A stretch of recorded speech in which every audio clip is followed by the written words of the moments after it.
E se eu lhe dissesse que duas datas, 13 e 14 de julho, estão marcadas nos céus e que algo já foi colocado em movimento, algo que você não pode ver com seus olhos naturais, mas que está abalando os alicerces do reino espiritual. E se eu lhe dissesse que o relógio da profecia não está em silêncio, que a trombeta está soando para que os escolhidos despertem, e que aqueles que ignorarem este aviso podem perder sua missão divina para sempre. Meus amigos, esta não é uma mensagem para o mundo indiferente. É um chamado profético, um alerta urgente direcionado a um grupo específico conhecido como os escolhidos, o remanescente. A tese central que quero apresentar hoje é que os dias 13 e 14 de julho não são meros números em um calendário. Eles representam um limiar profético, um marco sagrado que sinaliza um evento monumental no mundo espiritual, um ponto de virada onde decisões tomadas em segredo ecoarão por toda a eternidade, com uma voz de autoridade, uma urgência que se repete para ecoar nos corações. Esta mensagem busca enfatizar que este não é um aviso humano, mas um alerta que vem diretamente do trono de Deus. Portanto, é um chamado que exige atenção total, preparação imediata e ação decisiva. Pois ignorar este som da trombeta pode significar enfrentar a consequência eterna de perder para sempre a sua missão divina. Um destino que foi traçado para você antes mesmo da fundação do mundo. A gravidade deste momento não pode ser subestimada, e a indiferença não é uma opção para aqueles cujos ouvidos estão sintonizados com a frequência do céu. Antes de mergulharmos fundo nesta revelação, um momento. Se o seu espírito já sente a urgência deste chamado, digite "Eu estou atento" nos comentários e certifique-se de estar inscrito, pois você não vai querer perder o que será revelado no final. Agora, prepare seu coração. Não apenas às nações rebeldes, mas àqueles chamados pelo seu nome. E muitas vezes, ele marcou esses avisos com um momento no tempo, um dia, uma estação, uma data que carregava peso nos céus. 13 e 14 de julho não são apenas números em um calendário. Eles são limiares proféticos. Dias em que algo no reino espiritual mudará, quando decisões tomadas em segredo ecoarão na eternidade. E eu sinto no meu espírito que o Espírito Santo está enviando um chamado claro, não aos casuais, não aos confortáveis, mas aos consagrados. A Bíblia diz, em Amós 3, versículo 7, "Certamente, o Senhor Deus não fará coisa alguma sem primeiro revelar o seu segredo aos seus servos, os profetas." Quando o dilúvio veio, Noé tinha uma data. Quando as pragas caíram sobre o Egito, Moisés tinha um aviso. Quando o julgamento atingiu Jerusalém, Jeremias tinha uma palavra. E hoje, amados, eu estou diante de vocês não com especulação, mas com urgência. Algo está vindo. E os escolhidos não devem ser pegos dormindo. Há um movimento na atmosfera. Até a natureza geme sob o peso do que está prestes a ser liberado. Mas nem todos sentirão isso. Nem todos ouvirão isso. Apenas aqueles que têm ouvidos para ouvir o que o Espírito está dizendo à igreja. Você pode não ver isso nas notícias, Você pode não ouvir isso dos púlpitos, mas se você verdadeiramente pertence ao remanescente, sentirá o tremor em sua alma. Você sentirá que esses 2 dias, 13 e 14 de julho, carregam um aviso envolto em misericórdia. E esta mensagem não é para trazer medo, é para trazer foco.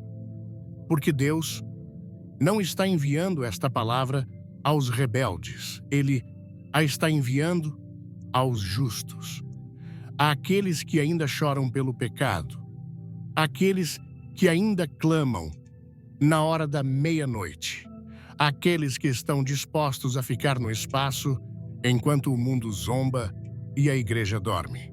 O Espírito de Deus está chamando seu povo à atenção, porque nesses dias decisões serão tomadas em quartos secretos, tanto na terra quanto no reino invisível. O inimigo tem um plano, mas o Senhor também tem. E a diferença entre cair sob o julgamento ou permanecer em autoridade dependerá do discernimento, da obediência e da preparação. Vamos começar com este primeiro aviso divino. O primeiro toque da trombeta para os escolhidos. O dia em que o céu prende a respiração. Há momentos na história em que o céu se inclina para a frente, quando até os exércitos angelicais ficam em silêncio, quando a própria eternidade faz uma pausa para observar o que o povo de Deus fará. Eu acredito com toda a minha alma que 13 e 14 de julho são dias como esses. Não porque foram anunciados por reis ou presidentes, não porque a mídia os cobrirá, mas porque o Espírito de Deus está apontando, avisando, implorando ao seu povo para não perder o momento, porque o que acontecerá nesses dias no reino espiritual determinará a direção de muitas vidas, ministérios, famílias e até nações. O profeta Sofonias, uma vez, exclamou em Sofonias 1, versículo 7, Cala-te diante do Senhor Deus, porque o dia do Senhor está perto. Porque ele disse, cala-te. Porque chega um momento em que as palavras falham, quando os homens devem parar e ouvir, quando os céus não estão falando para nos entreter, mas para nos convocar. O dia do Senhor estava próximo então e está mais próximo agora. O mundo pode não reconhecê-lo, mas os escolhidos devem. Eu penso naquele momento no céu, descrito em Apocalipse 8, versículo 1, e havendo aberto o 7º selo, fez-se silêncio no céu, quase por meia hora. Meu amigo, o próprio céu ficou em silêncio, sem vozes trovejantes, sem vento impetuoso, apenas silêncio. Porque o que estava por vir era tão importante, tão santo, tão final, que até o céu prendeu a respiração. Não estamos em um momento assim agora. Há um silêncio antes do tremor, uma quietude antes que o fogo caia. E muitos ainda estão jogando, ainda correndo atrás de sombras, ainda caminhando em compromisso. Mas não o remanescente. Não a verdadeira noiva sente o tremor. Os vigias estão soando o alarme. Os intercessores estão chorando entre o pórtico e o altar. Os fiéis, os cansados, não perderam seu óleo. Eles sabem que quando Deus marca um momento, não é para exibição, é para decisão. A Bíblia nos diz, em Êxodo 12, que antes que o destruidor passasse pelo Egito, houve uma última noite, uma noite em que cada casa teve que decidir. Cremos na palavra do Senhor ou não? O cordeiro tinha que ser morto. O sangue tinha que ser aplicado. Não havia tempo para hesitação. Não havia tempo para buscar uma segunda confirmação. Aquela era a noite, e aqueles que agiram com fé foram poupados. Aqueles que hesitaram provaram a morte. Aquela foi uma noite em que o céu prendeu a respiração. Uma janela de misericórdia se abriu e depois se fechou. Veja, Deus nem sempre fala alto. Às vezes, ele sussurra. Às vezes, ele marca uma data no calendário do céu e observa quem responde. Eu não sei o que acontecerá invisivelmente em 13 ou 14 de julho, mas sei disso algo mudará. Algo será decidido, e os escolhidos não devem perder isso. A batalha não será contra carne e sangue. Não ocorrerá em tribunais abertos ou diante de câmeras.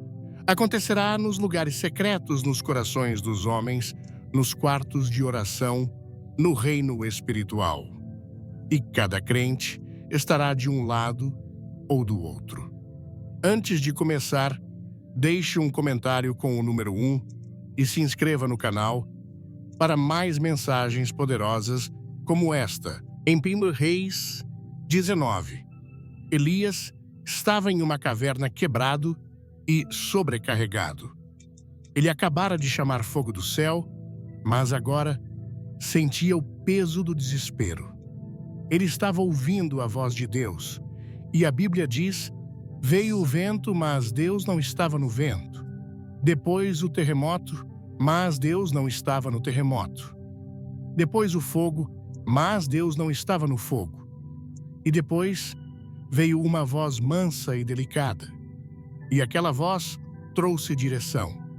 Aquela voz marcou um ponto de virada, não apenas para Elias, mas para o futuro de Israel. Este é um momento assim. Uma voz mansa e delicada está falando não aos barulhentos, não aos orgulhosos, mas aos quebrantados, aos vigilantes, aos humildes. Deus está sussurrando para seus escolhidos. Prepare-se, separe-se, esteja pronto, pois estou prestes a me mover. E a questão é: você está ouvindo? Alguns de vocês têm sentido isso há dias. Uma inquietação, uma tensão, um desassossego santo. Você tentou ignorar. Disse a si mesmo que não era nada. Mas no fundo do seu espírito, você sabe que é Deus. Ele está te chamando para fora da distração, para fora do compromisso, para fora do sono espiritual. Você não consegue explicar aos outros, mas quanto mais 13 e 14 de julho se aproximam, mais forte o peso cresce. Você pode se sentir como Ló de pé, na borda de Sodoma. Você pode ver as nuvens se formando, mas outros riem e zombam. Deixe-os zombar. Você não é chamado para seguir a multidão. Você é chamado para seguir a Cristo. E quando Deus diz, mexa-se, você se mexe. Quando Ele diz, fique em silêncio, você fica em silêncio. Quando Ele diz, consagre-se, você deixa tudo e corre para a presença dEle. Oh, como eu tremo quando penso no rei Saul. O profeta Samuel deu a ele um comando claro. Em 1 Samuel 10, versículo 8, esperarás 7 dias até que eu venha a ti e te mostre o que deves fazer. Mas Saul não conseguiu esperar. Ele deixou a pressão das pessoas sobrepujar o tempo de Deus. Ele ofereceu um sacrifício com pressa. Ele se adiantou a Deus e perdeu o reino. Um dia, um momento, um passo em falso. Foi tudo o que bastou. E eu temo que muitos nesta hora farão o mesmo. Mas não precisa ser assim. Deus ainda é misericordioso. O Espírito ainda está falando, mas apenas para aqueles com ouvidos para ouvir. 13 e 14 de julho podem não ser o fim, mas para alguns marcarão o fim da hesitação, o fim da ignorância o fim de dançar entre duas opiniões. Elias ficou no Monte Carmelo e gritou em 1 Reis 18, versículo 21. Até quando cocheareis entre dois pensamentos? Se o Senhor é Deus, segui-o. Esse é o grito novamente hoje. Esse é o som da trombeta ecoando pela terra. Escolha hoje a quem você servirá. O céu está observando. Os exércitos estão esperando. O rolo está sendo desenrolado. E a questão não é o que acontecerá no mundo, mas o que acontecerá em você. Se você sente que esta mensagem é para você, clique no like e compartilhe com alguém que precisa ouvir. Vamos agora ouvir o segundo toque da trombeta nesta mensagem. O aviso que segue o silêncio. A voz que segue a quietude. É intitulado Quando Deus avisa duas vezes. A demora é desobediência. Quando Deus fala uma vez, é misericórdia. Quando Ele fala duas vezes, é um aviso. Mas quando hesitamos após o segundo chamado, entramos em terreno perigoso. Não apenas desobediência, mas rebelião. Meus queridos amigos, devemos entender esta solene verdade. Deus não é obrigado a se repetir indefinidamente. Ele é um pai, sim, mas também é um juiz. Ele é paciente, mas não é passivo. E quando os escolhidos de Deus recebem um segundo aviso, não é hora de hesitar. É hora de se mover. O salmista declarou em Salmos 62, versículo 11, uma vez falou: Deus duas vezes ouvi eu que o poder pertence a Deus. Você percebeu isso? O Senhor fala uma vez e ainda assim Davi ouve duas vezes. Por quê? Porque a repetição não é por causa de Deus, mas por nossa causa. Porque Deus sabe o quão rápido esquecemos, o quão lentos somos para nos mover. Então, em sua misericórdia, Ele fala novamente. Mas chega uma linha e somente Deus sabe onde ela é traçada, onde a voz para. E quando isso acontece, o silêncio não é mais paz, é julgamento. Ao longo da Bíblia, quando Deus avisou uma segunda vez, sempre marcou uma oportunidade final antes que a cortina caísse. Lembre-se de Jonas. Na primeira vez, Deus disse em Jonas 1, versículo 2, levanta-te, vai a Nínive. O profeta fugiu. Ele correu na direção oposta. E o que Deus fez? Ele não matou Jonas. Ele enviou uma tempestade. Ele enviou um grande peixe. Ele sacudiu Jonas para acordá-lo através da dificuldade, não do ódio. Isso foi misericórdia. Mas quando Jonas foi vomitado em terra seca, a palavra do Senhor veio uma segunda vez em Jonas 3, versículo 2. Levanta-te, vai a Nínive. E desta vez, Jonas obedeceu. Esse segundo comando não foi apenas uma repetição. Foi uma linha na areia. Se Jonas tivesse recusado novamente o resultado, poderia ter sido muito mais trágico. A misericórdia de Deus não remove a necessidade de obediência. Quando o Senhor avisa duas vezes, é porque seu plano deve seguir em frente com ou sem nós. Alguns de vocês já receberam o primeiro aviso. Vocês sentiram o Espírito Santo sussurrar para vocês meses atrás, talvez até anos atrás. Saia do meio deles. Desligue o barulho. Deixe esse relacionamento. Afaste-se desse compromisso. Volte ao seu primeiro amor. Mas em vez de se mover, você parou, você raciocinou, você hesitou. E agora, a voz veio novamente. O segundo aviso chegou. E desta vez, Deus não está apenas convidando você, Ele está ordenando você. Você se lembra da história de Ló e a sua família? Em Gênesis 19, 2 anjos vieram a Sodoma com uma mensagem urgente em Gênesis 19, versículo 14. Levanta-te, sai deste lugar, porque o Senhor destruirá esta cidade. Ló contou aos seus genros, mas eles riram. Eles pensaram que ele estava brincando. E aqui está a parte que me abala.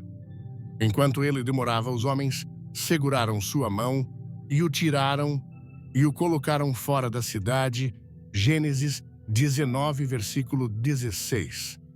Ele demorou mesmo, enquanto o fogo estava se preparando para cair. Ele hesitou, mesmo com anjos em sua casa. Meu amigo, quantos de nós estamos demorando na borda da obediência? Ouvimos a palavra, sentimos a urgência, mas nos apegamos aos nossos confortos. Olhamos para trás, para Sodoma, hesitamos. Mas Deus já havia avisado. Ele enviou os anjos. Ele tirou Ló. Ele não atrasaria seu julgamento pela indecisão de um homem. Deixe-me perguntar a você. O Senhor te avisou mais de uma vez. Ele enviou a mesma mensagem ao seu coração repetidamente. Aquela voz mansa e delicada que diz: arrume sua casa. Aquele suave empurrão na hora da meia-noite que diz: jejue e ore. Aquela convicção que surge toda vez que você passa por algo que o contamina, aquele ardor no peito, toda vez que você ignora o chamado para perdoar, para se arrepender, para se render. E se este for o segundo aviso, Hebreus 3, versículo 15 diz: hoje, se ouvirdes a sua voz, não endureçais os vossos corações. Não diz amanhã. Não diz quando for conveniente. Diz hoje. Porque há alguns avisos que não vêm com uma terceira chance. Uma mulher, certa vez, veio até mim após uma cruzada em Atlanta. Ela tinha lágrimas nos olhos e mãos trêmulas. Ela disse: irmão Graham, Deus falou comigo há 10 anos e me disse para deixar aquele homem com quem eu não era casada e voltar para a igreja. Eu hesitei. Disse a mim mesma que precisava de tempo. Disse a Deus que não estava pronta. E agora eu não sinto nada. Não choro quando ouço o Evangelho. Não sinto mais convicção. O que aconteceu comigo? Olhei nos olhos dela e disse: querida irmã, você hesitou por muito tempo, mas a misericórdia de Deus ainda pode te alcançar se você responder agora. Aquela mulher caiu de joelhos em arrependimento, mas muitos outros nunca retornam. Eles hesitam até que seja tarde demais. Jesus contou uma parábola em Mateus 21, versículos 28 a 31, sobre um pai com 2 filhos. Ele disse ao primeiro filho: vai trabalhar hoje na minha vinha. O menino disse: não. Mas depois se arrependeu e foi. O segundo filho disse sim, mas nunca cumpriu. E Jesus perguntou: qual dos 2 fez a vontade de seu pai? Aquele que obedeceu mesmo que tarde. Deus está procurando obediência, não promessas vazias, não compromissos adiados. Quando ele fala 2 vezes, ele espera que nos movamos. E se não o fizermos, abrimos a porta para o engano, para a ilusão, para a morte espiritual. Veja, meus amigos, vivemos em uma geração que pensa que hesitar é seguro. Que enquanto acenarem para Deus e aparecerem na igreja de vez em quando, estão bem. Mas a hora é tardia.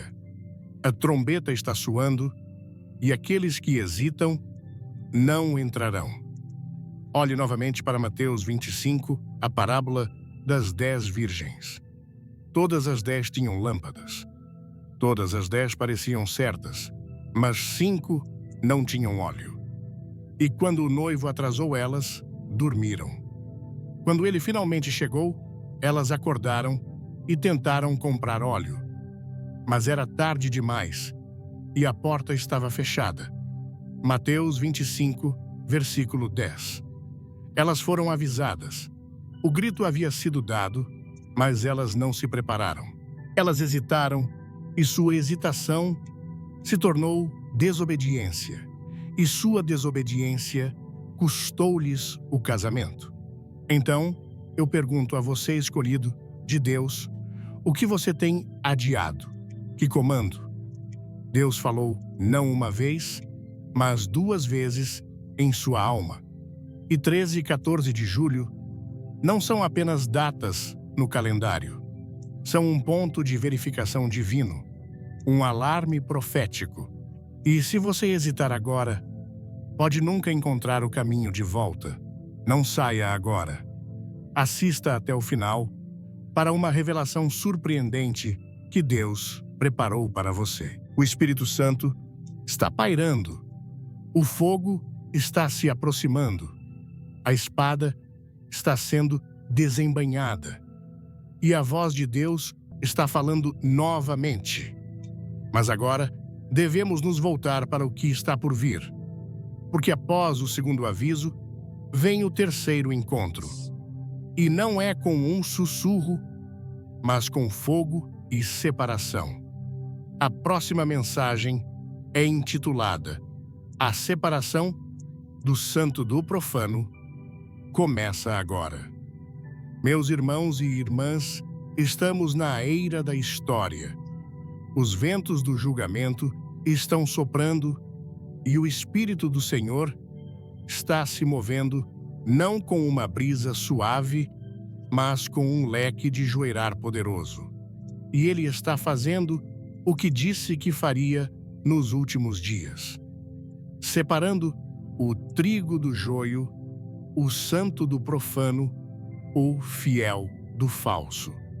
Ezequiel 22, versículo 26, declara: Seus sacerdotes violaram a minha lei e profanaram as minhas coisas santas. Não fizeram diferença entre o santo e o profano, nem discerniram entre o imundo e o limpo. É onde estamos hoje. Embaçamos as linhas entre o sagrado e o pecaminoso. Diluímos o fogo de Deus com as opiniões dos homens. Mas agora, o próprio Deus está traçando uma linha. E ele está fazendo isso primeiro em sua casa. Não é a separação de denominações. Não é sobre quem canta hinos ou quem canta corinhos. Não é sobre tradições externas. É sobre corações. É sobre obediência. É sobre a presença do Santo que diz, em Levítico 10, versículo 3, sereis santificado naqueles que se chegarem a mim. Há um momento, em Êxodo 32, que queima como fogo no meu espírito. Moisés desce da montanha após 40 dias com Deus, carregando as tábuas da aliança. Mas o que ele vê, o povo nu e dançando ao redor de um bezerro de ouro. Arão, o sumo sacerdote, que deveria conduzi-los à santidade, cedeu às suas demandas. O povo estava cansado de esperar, cansado da santidade, cansado da reverência. Então, eles fizeram seu próprio Deus, um Deus dourado, impotente feito por mãos humanas. E chamaram-no de Yahweh. E é isso que fizemos hoje. Criamos um Jesus à nossa imagem, um que nunca repreende, nunca avisa, nunca julga. Um Deus que tolera o pecado e nunca chama ao arrependimento. Mas o Deus da Bíblia é santo. Ele é fogo consumidor, Hebreus 12, versículo 29. e ele não será zombado. Quando Moisés viu o que havia acontecido, ele ficou na porta do acampamento e gritou, em Êxodo 32, versículo 26. Quem está do lado do Senhor, venha a mim. E os filhos de Levi se reuniram ao redor dele.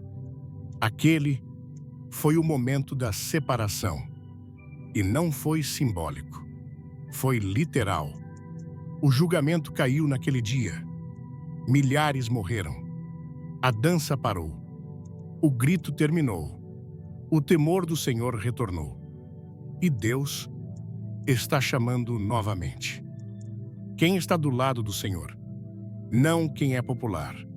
Não quem é bem-sucedido. Não quem tem a maior plataforma. Não quem usa o rótulo certo. Mas quem é santo, quem teme o Senhor. Quem ainda chora pelo pecado, quem treme com sua palavra, ouça as palavras do profeta Malaquias. Em Malaquias 3, versículo 18. Então, vereis outra vez a diferença entre o justo e o ímpio, entre o que serve a Deus e o que não o serve. Não haverá mais confusão, nem mais cinza. O tempo de mistura acabou. A razão pela qual 13 e 14 de julho são urgentes é porque eles marcam não apenas um momento de aviso, mas de purificação. É uma linha no espírito, uma purga. O fogo não está vindo apenas sobre o mundo, está vindo sobre a igreja. O remanescente está sendo distinguido do religioso. E aqueles que são santos brilharão mais do que nunca. Mas aqueles que se apegam ao compromisso cairão na escuridão. Você se lembra de Ananias e Safira em Atos 5. Eles mentiram não para Pedro, mas para o Espírito Santo. Eles queriam a aparência de sacrifício sem verdadeira entrega. Queriam parecer santos sem serem santos, e o julgamento caiu instantaneamente. Grande temor veio sobre a igreja. Isso foi no Novo Testamento. Isso foi após a ressurreição. E esse mesmo Deus ainda é santo hoje. Deixe-me perguntar a você, querido. Você está misturando o santo com o profano. Você fez paz com o compromisso. Você canta louvores no domingo, mas amaldiçoa seu vizinho. Na segunda-feira, você levanta as mãos na igreja, mas navega por impurezas no lugar secreto. Você fala sobre o fogo de Deus, mas vive sem chama. Em seu espírito, Deus não é enganado por nosso serviço de lábios. Em Isaías 29, versículo 13, ele diz: Este povo se aproxima de mim com a boca e me honra com os lábios, mas o seu coração está longe de mim. É isso que o Espírito está expondo agora. Ele está indo atrás do coração. A aparência não é mais suficiente. Devemos ser santificados na verdade. Anos atrás, preguei em uma pequena cidade no Texas. Um pastor veio ao altar chorando. Ele disse: Irmão Graham, prego há 20 anos, mas tenho vivido em pecado nos bastidores. E ontem à noite, ouvi a voz de Deus dizer: Se você não se arrepender, agora eu removerei seu candelabro. Aquele homem não apenas chorou, ele confessou, ele se afastou, ele deixou o ministério por uma temporada e voltou para Deus em humildade. E meses depois, Deus o restaurou, não com fama, mas com fogo. Ele se tornou um homem de oração, um homem de verdade, um homem separado. E é isso que Deus está fazendo agora. Ele está chamando os levitas novamente, os santos, os consagrados, os ardentes não perfeitos, mas purificados, não impecáveis, mas fiéis, não famosos, mas temidos no inferno. Lemos em 1 Coríntios 6, versículos 17 e 18. Por isso saí do meio deles e separai-vos, diz o Senhor, e não toqueis em coisa impura, e eu vos receberei e serei para vós pai. Você vê, a promessa de intimidade está ligada ao comando de separação. Deus não está nos chamando ao isolamento, mas à consagração para andar no mundo, mas não ser do mundo. Para carregar a luz na escuridão, sem deixar a escuridão manchar a chama. E assim, a trombeta está soando novamente. A separação começou. E não é o homem que a está fazendo. É o próprio Deus. Ele está peneirando a igreja. Ele está refinando a noiva. E apenas aqueles com óleo em suas lâmpadas suportarão o tremor. Mas esta separação não é o ato final. Porque após a divisão, vem a revelação. Os escondidos, os escolhidos, os ardentes. Deus está prestes a levantá-los. E é para onde devemos ir agora. Quer mais conteúdo que toca a alma? Comente amém. E siga o canal para não perder nada. A próxima mensagem é intitulada Os escondidos serão revelados em fogo e poder. E agora, queridos santos, enquanto o Senhor traça a linha entre o santo e o profano, algo sobrenatural começa a se agitar sob a superfície. Há um surgimento daqueles que foram escondidos, não esquecidos, não rejeitados, mas escondidos por Deus para um tempo santo. Eles não buscaram o palco, não correram atrás de aplausos. Eles viveram no lugar secreto, contentes em serem desconhecidos pelos homens, mas profundamente conhecidos pelo Senhor. E agora chegou o momento. A trombeta está soando e o fogo de Deus está vindo para revelar seu remanescente àqueles separados para um tempo como este. Veja, quando Deus separa, Ele não apenas expulsa, Ele também chama adiante. Quando Ele purifica, Ele também prepara. Há uma revelação santa que sempre segue a purificação divina. Esta não é a revelação de celebridades, não é o desvelamento de influenciadores, é a revelação dos escolhidos, aqueles que passaram pelo fogo e saíram sem cheiro de fumaça. A Bíblia diz em Romanos 8, versículo 19, pois a criação aguarda com ardente expectativa a manifestação dos filhos de Deus. A terra está gemendo, não por mais barulho, não por mais religião, mas pelos filhos e filhas do Altíssimo se levantarem em ousadia santa e autoridade cheia do Espírito. A criação não está esperando por talento, está esperando por pureza, está esperando por obediência, está esperando por um povo que foi forjado na fornalha da fidelidade. Esses são os que, como Davi, foram negligenciados pelos homens, mas escolhidos por Deus. Quando o profeta Samuel veio à casa de Jessé, em 1 Samuel 16, ele olhou para os fortes, os altos, os candidatos óbvios. Mas Deus sussurrou: não olhes para a sua aparência, pois o homem vê o que está diante dos olhos, mas o Senhor olha para o coração. E depois que todos os filhos passaram, Samuel disse: não há outro. E eles disseram: há mais um, o mais jovem. Ele está cuidando das ovelhas, escondido, desconhecido. Mas Deus o viu. Deus o treinou no pasto.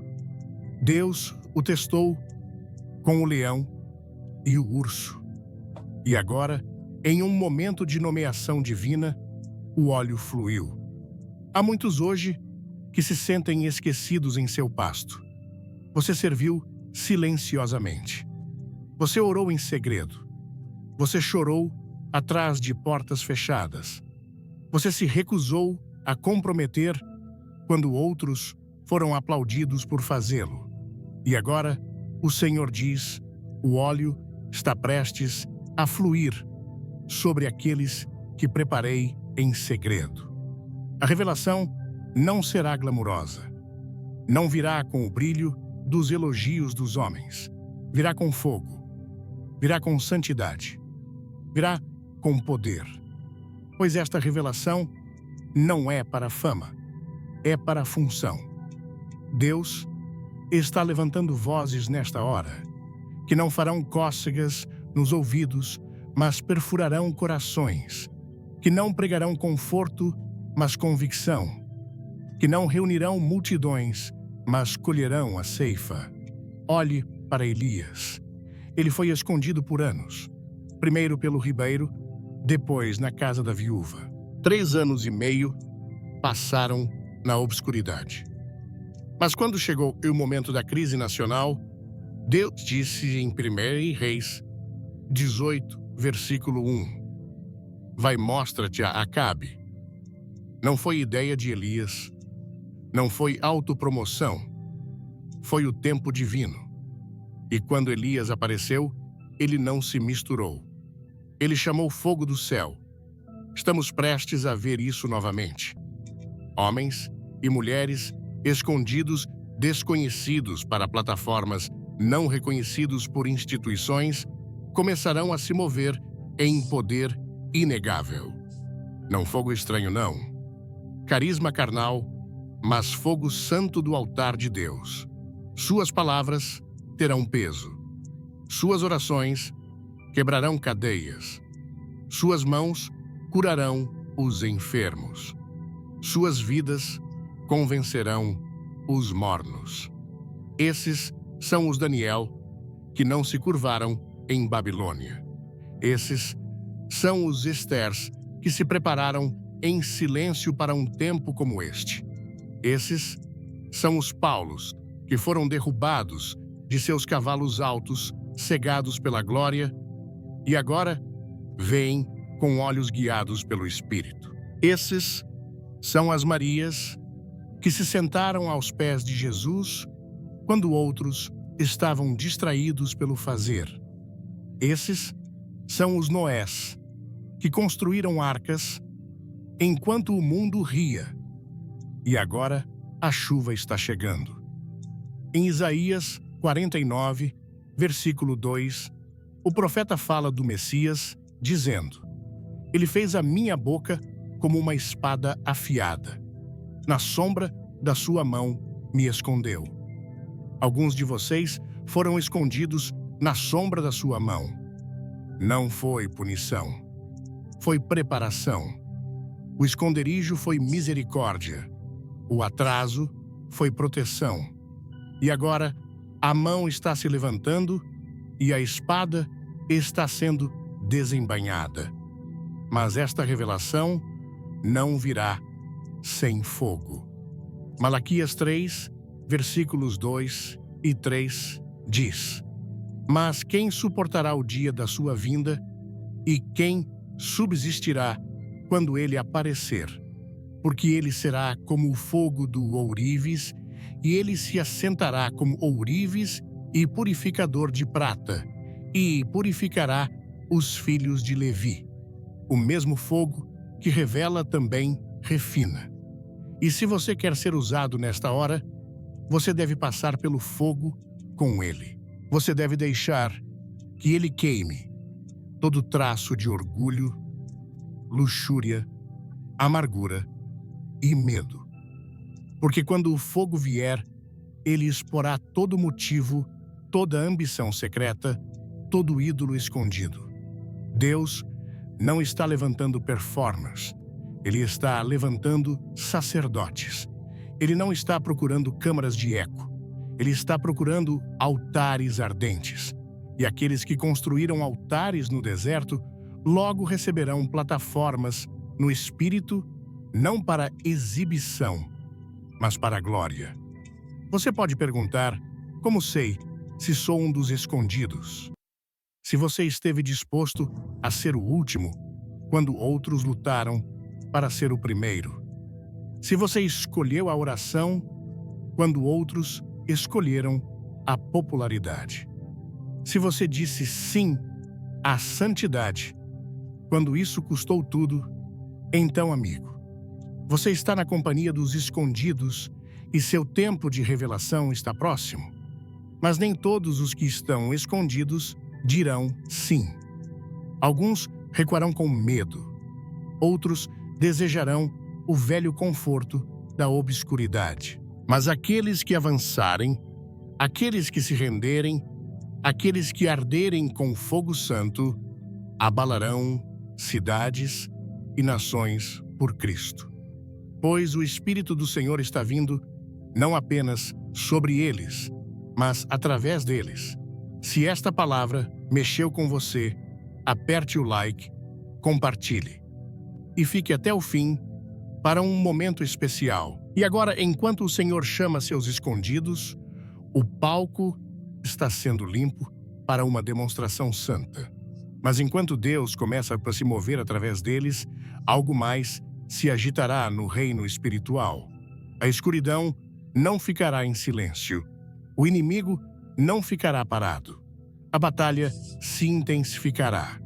E isso nos leva ao próximo movimento desta mensagem profética. As distrações demoníacas visarão o remanescente. E agora, meus queridos irmãos e irmãs, enquanto os escondidos começam a se levantar, aqueles que foram provados no fogo e preparados para esta hora, o inimigo afia suas flechas. Ele sabe que seu tempo é curto. Ele sabe que o exército do Senhor está despertando. E então, ele libera sua arma mais sutil, a distração. Nem sempre através do pecado que grita, mas através do compromisso que sussurra, através da ocupação, através do medo, através do barulho interminável que abafa a voz mansa e delicada do Espírito.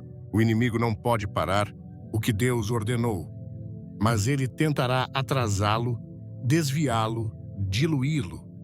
Quando o remanescente de Deus começa a se mover em obediência. Satanás nem sempre ataca com espadas. Ele ataca com gritos, com confusão, com pressa, com relacionamentos que nunca foram enviados por Deus, com portas abertas que parecem oportunidades, mas levam a desvios. O apóstolo Paulo escreveu em 1 Coríntios 11, versículo 3. Temo, porém, que assim, como a serpente enganou Eva com a sua astúcia, assim também sejam corrompidas as vossas mentes e se apartem da simplicidade que há em Cristo.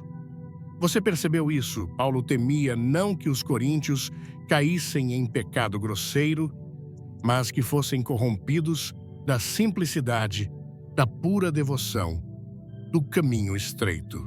É assim que o inimigo trabalha. Ele nem sempre aparece com um forcado. Às vezes, ele aparece com um chamado falsificado. Olhe para Neemias. Deus o havia chamado para reconstruir os muros de Jerusalém. Era uma missão divina. E quando o trabalho começou, o que o inimigo fez? Ele enviou um exército. Não, ele enviou distração. Sanbalat e Tobias vieram e disseram: Vem, encontremo-nos em uma das aldeias. Mas Neemias viu através disso. Ele respondeu com ousadia santa em Neemias 6, versículo 3.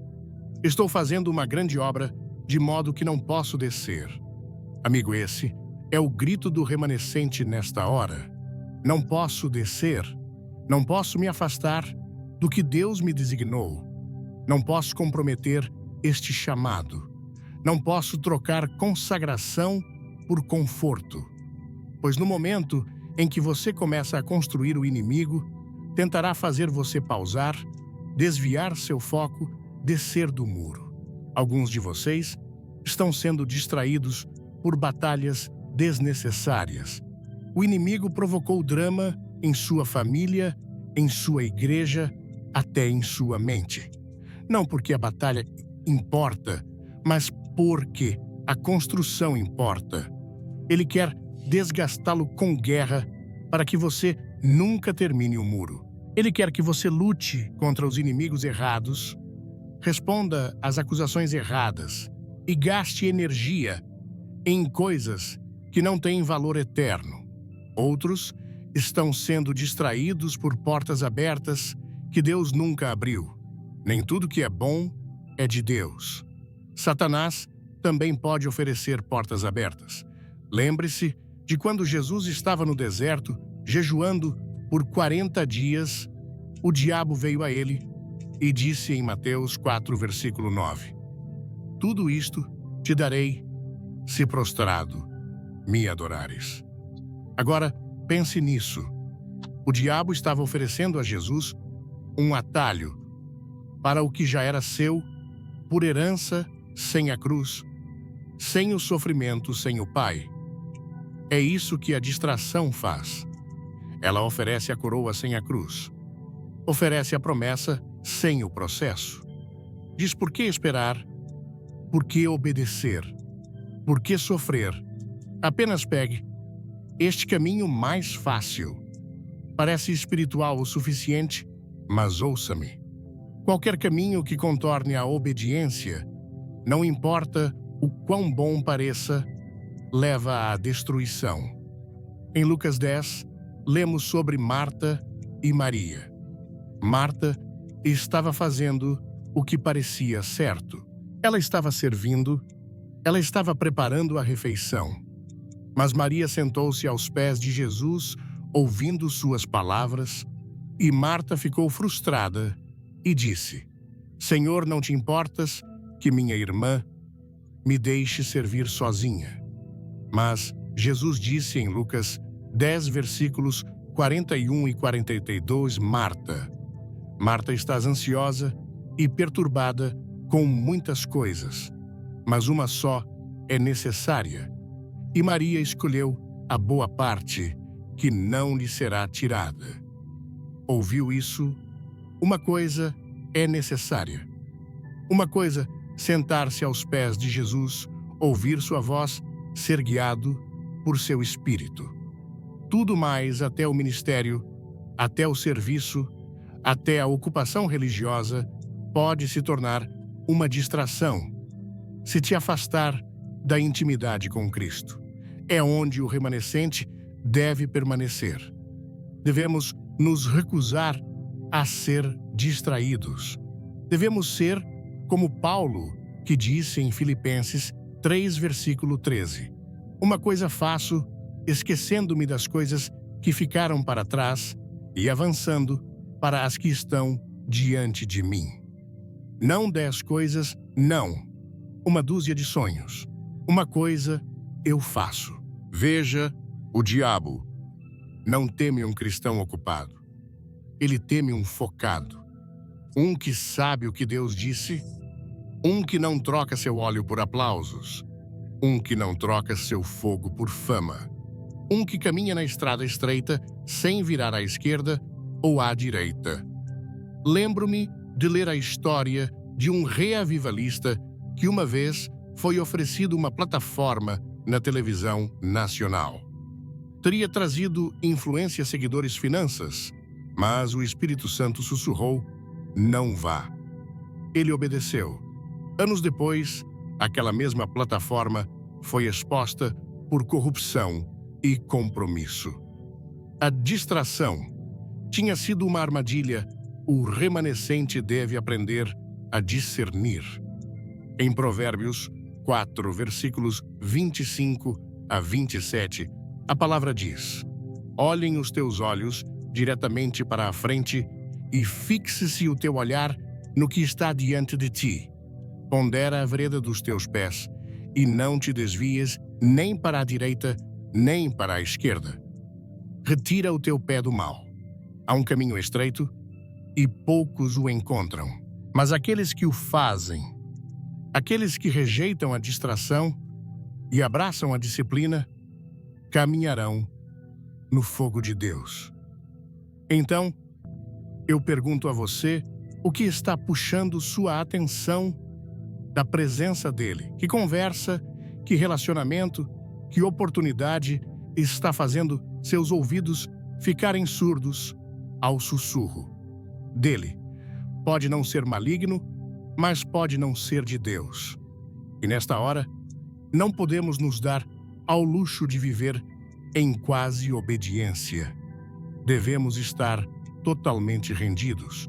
Que esta seja a sua oração. Senhor, livra-me das distrações. Fixe meus olhos como pederneira. Ancore meu coração à sua voz. Deixe-me terminar o muro.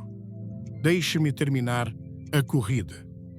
Porque além da distração, além do barulho, além do brilho temporário deste mundo, há algo muito mais importante. E é para isso que devemos agora nos voltar. Porque o próximo movimento profético não é sobre nós, é sobre Ele. É sobre a glória dele descendo. E assim, agora passamos para a próxima mensagem. A glória visitará os limpos, não os lotados. E agora, amados, enquanto avançamos mais profundamente no chamado do Espírito, nesta hora, chegamos a uma verdade que deve perfurar o coração de cada vaso escolhido. A glória de Deus não habitará em um lugar de mistura. Não se manifestará em um templo cheio de confusão, compromisso e carnalidade. Não descerá sobre o altar daqueles que não prepararam para ele uma habitação santa. Pois a glória vem para os limpos, não para os lotados. Veja quando o peso da presença de Deus começa a se mover, quando seu fogo santo começa a se aproximar. Ele não está procurando plataformas lotadas ou agendas cheias.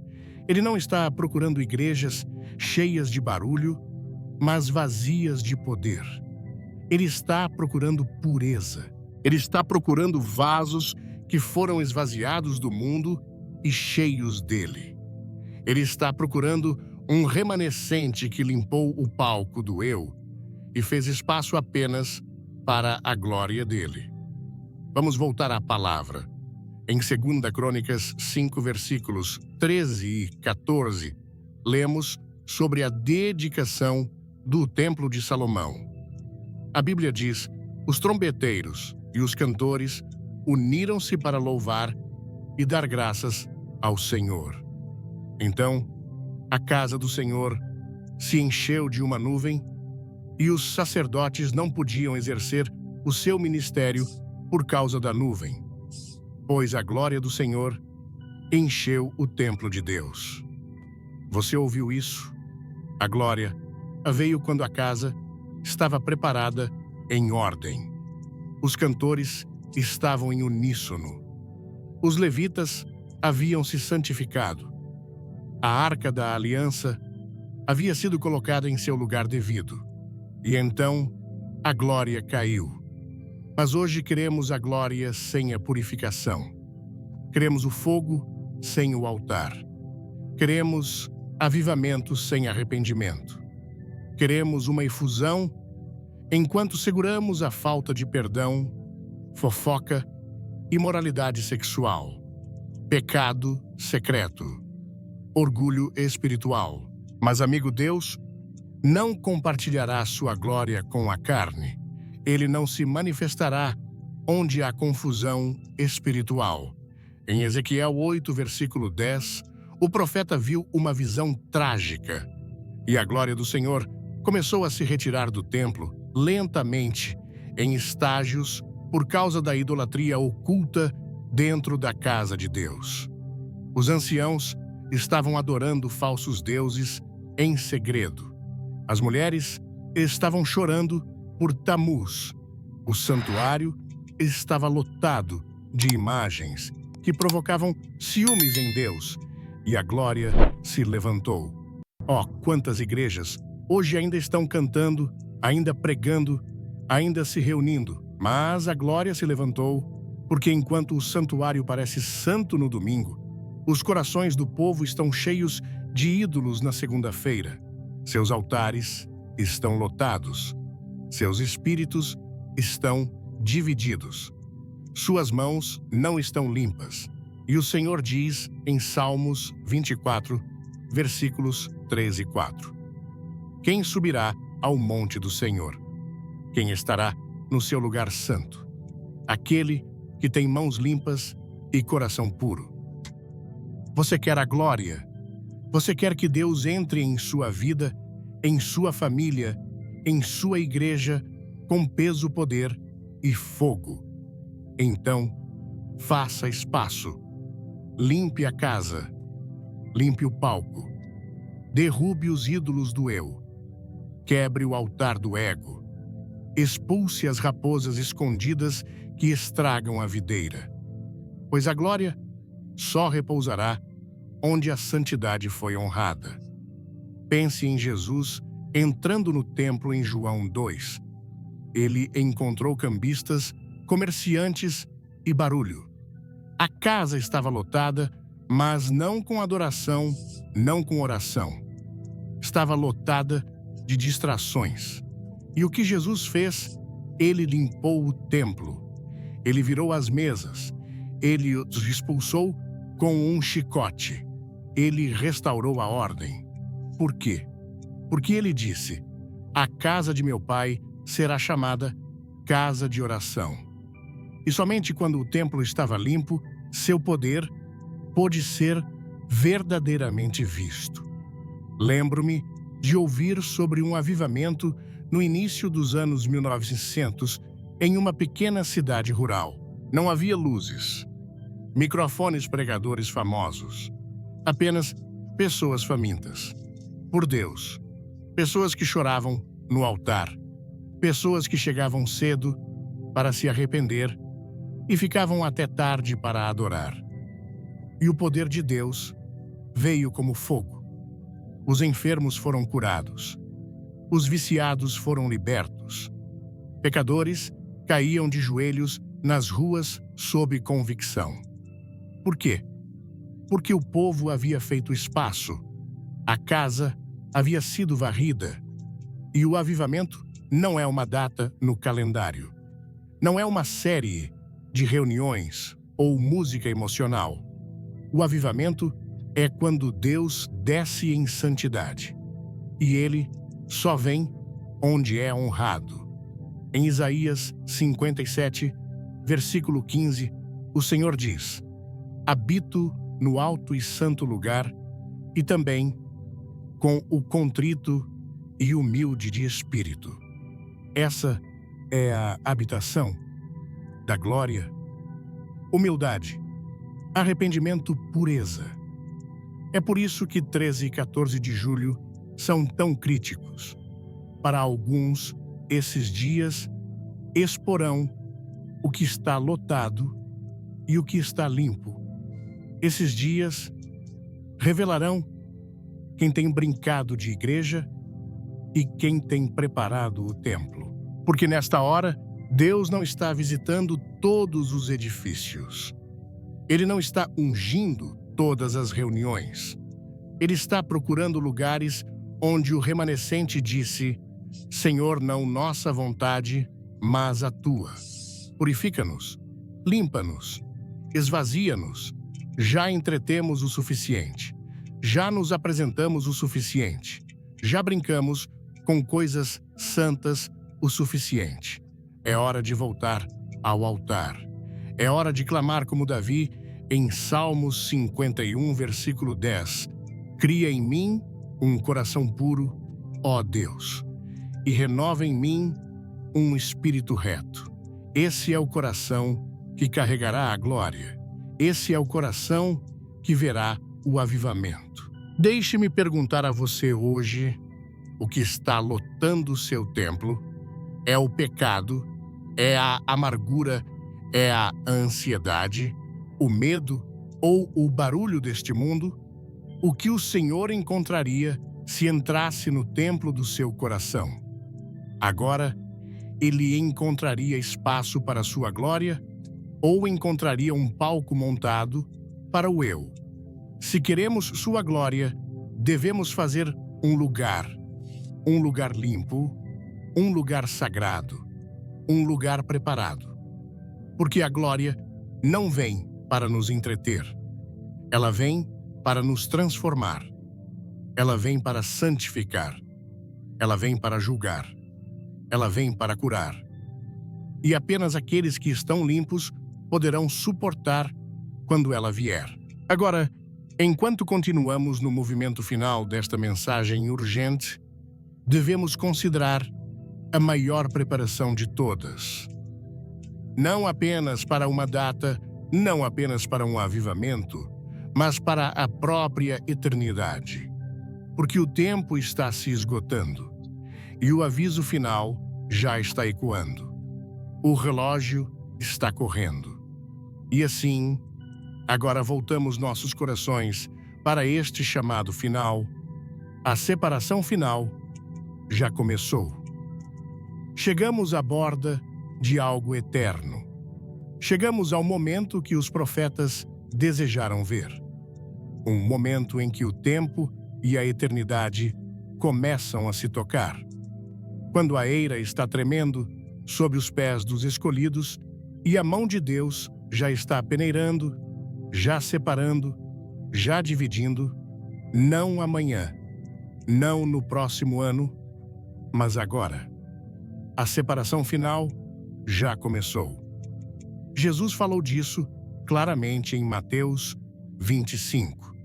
Ele disse em Mateus 25, versículo 1: Então, o reino dos céus será semelhante a 10 virgens que, tomando suas lâmpadas, saíram ao encontro do noivo. 5 eram sábias, 5 eram tolas. Todas tinham lâmpadas. Todas estavam esperando, todas pareciam iguais, até que o grito ecoou: à meia-noite, eis que vem o noivo. E de repente a divisão ficou clara. As sábias tinham óleo, as tolas não tinham. E a porta foi fechada. Veja, a separação não começou na porta. Começou no invisível, na parte que ninguém notou. Não era sobre religião externa, não sobre frequência, não sobre quão alto elas gritavam ou quanto tempo esperavam. Era sobre preparação. Era sobre óleo. E quando a hora da meia-noite chegou, e amigo, estamos nessa hora, o que estava escondido foi revelado. Alguns estavam prontos, outros não, e a porta do destino se fechou atrás deles. A linha já foi traçada. O trigo e o joio estão crescendo juntos no mesmo campo. Mas logo, os ceifeiros virão. E Jesus disse em Mateus 13, versículo 30: Deixai crescer ambos juntos até a ceifa. E por ocasião da ceifa direi aos ceifeiros: colhei primeiro o joio, mas ajuntai o trigo no meu celeiro. O tempo da colheita começou. Os anjos já estão observando. O Espírito já está sussurrando. O Espírito Santo já está marcando corações. Não por denominação, não por popularidade, não por dons ou talentos, mas por fidelidade, obediência e óleo. Eu acredito com todo o meu coração que o aviso sobre 13 e 14 de julho não é apenas um evento no calendário. É um marco espiritual, uma linha divisória no reino do Espírito. É o céu dizendo à terra: a porta está prestes a se fechar. Certifique-se de estar dentro. O Senhor não está apenas observando como adoramos. Ele está observando o que fazemos com o aviso. Ele está observando se nos arrependemos, se obedecemos, se respondemos. Porque isso não é sobre informação, é sobre transformação. Veja em Lucas 17, onde Jesus diz, em Lucas 17, versículos 26 e 27. Como foi nos dias de Noé, assim será também nos dias do Filho do Homem. Comiam, bebiam, casavam e davam-se em casamento, até o dia em que Noé entrou na arca e veio o dilúvio e destruiu a todos. Você ouviu isso? O dilúvio veio quando a porta se fechou. O julgamento veio quando a separação estava completa. Por 120 anos, Noé os avisou. Por 120 anos, eles o ignoraram. Mas chegou o dia em que o último prego foi cravado na arca e Deus fechou a porta. E quando aquela porta se fechou, a linha era permanente. Amigo, estamos vivendo os avisos finais de Deus. As nuvens de chuva já estão se formando. O trovão do Espírito já está ecoando pela terra. E enquanto o mundo zomba, enquanto muitos dormem, a porta da misericórdia está começando a ranger. A janela da graça está começando a se estreitar. E aqueles que não estão dentro da arca da justiça, aqueles que não limparam seus corações e obedeceram à voz, logo se encontrarão do lado errado da porta. Há um tremor vindo. Hebreus 12, versículos 26 e 27 declara: ainda uma vez farei tremer não só a terra, mas também o céu, para que permaneça o que não pode ser abalado. E quando o tremor começar, quando a prova vier, nem todos permanecerão. Nem todo ministério permanecerá. Nem todo pregador suportará. Apenas o que é construído sobre a rocha. Apenas o que está enraizado na verdade. Apenas o que é lavado no sangue o fará. Anos atrás, ouvi a história de uma igreja em uma pequena vila no exterior. Ela havia crescido grande, havia crescido orgulhosa, havia riqueza, performance, música, mas o espírito havia partido. Alguns poucos crentes humildes se reuniam antes do culto cada domingo e clamavam na sala de oração dos fundos: Senhor, retorna ao teu templo, limpa nossos corações, nós nos arrependemos. Por semanas, eles choraram. Por meses, eles jejuaram. Um domingo, sem aviso, a glória de Deus entrou naquela sala como um vento impetuoso. Toda a igreja caiu de joelhos.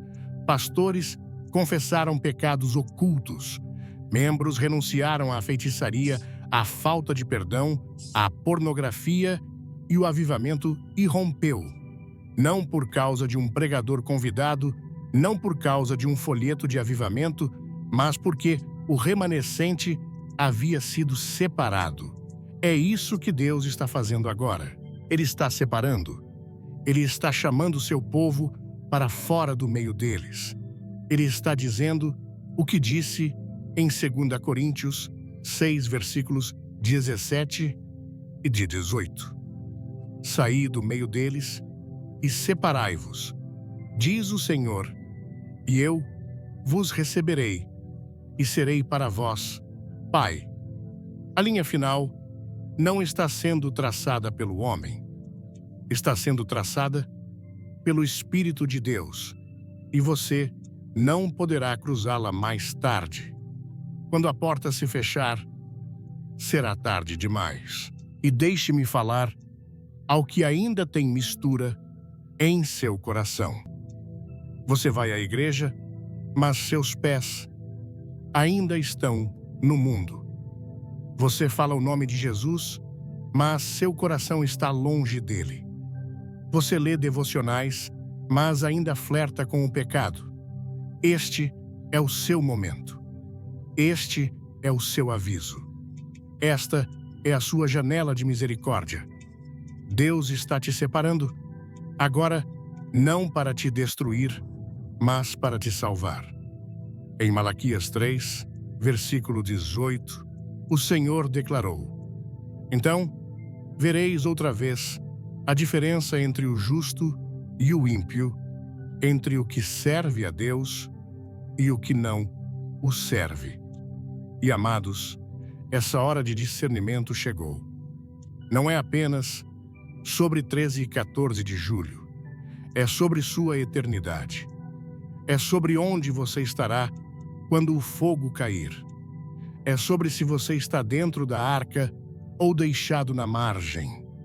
Você pode estar em uma igreja lotada, mas Deus vê seu coração. Você pode ser aplaudido pelas pessoas, mas Deus sabe se você tem óleo.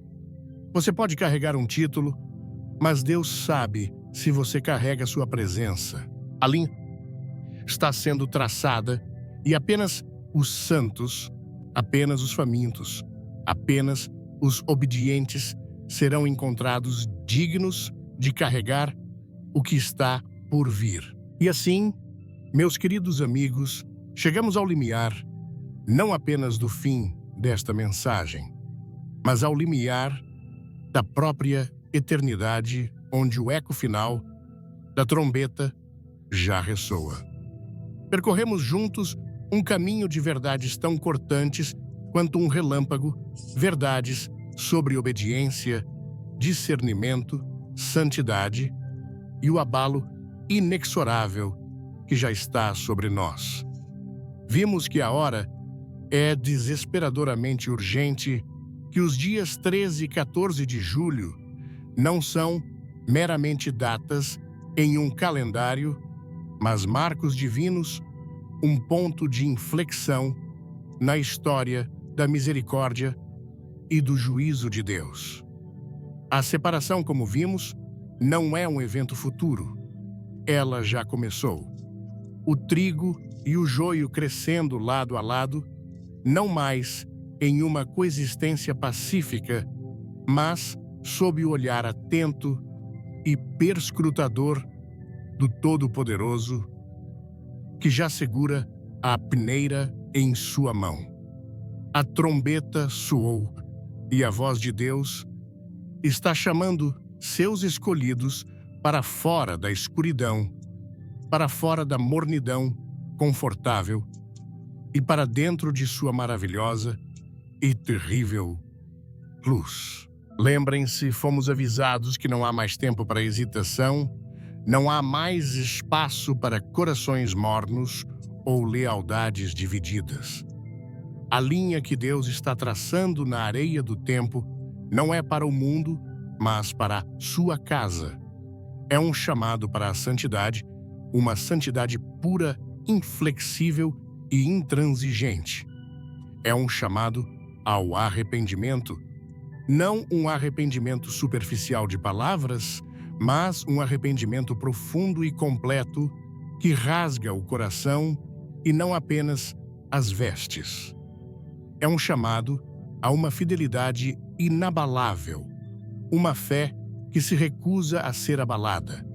Não importa quão violenta seja a tempestade ou quão ensurdecedor seja o barulho do mundo.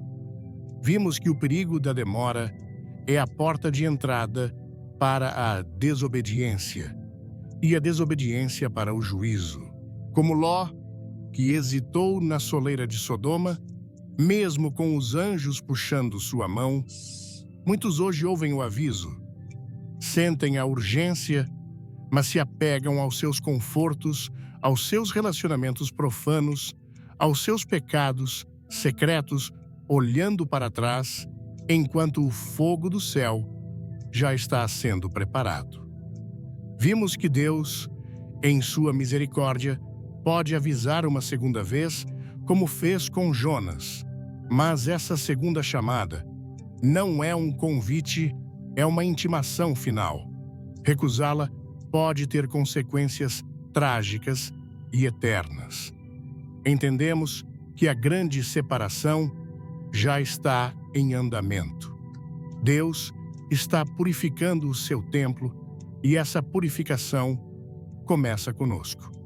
Ele está perguntando hoje, assim como Moisés perguntou, ao pé do Monte Sinai, em chamas. Quem está do lado do Senhor? Esta não é uma questão de denominação de rótulo ou de aparência religiosa. É uma questão de coração. É sobre quem ainda teme a Deus, quem ainda chora pelo pecado, quem treme diante de sua palavra. A distinção entre o santo e o profano, o limpo e o impuro, está sendo manifestada agora, e aqueles que se apegam ao seu joio, à sua mistura, sentirão o peso da mão de Deus, enquanto o trigo será recolhido para o seu celeiro. E para que toda essa purificação?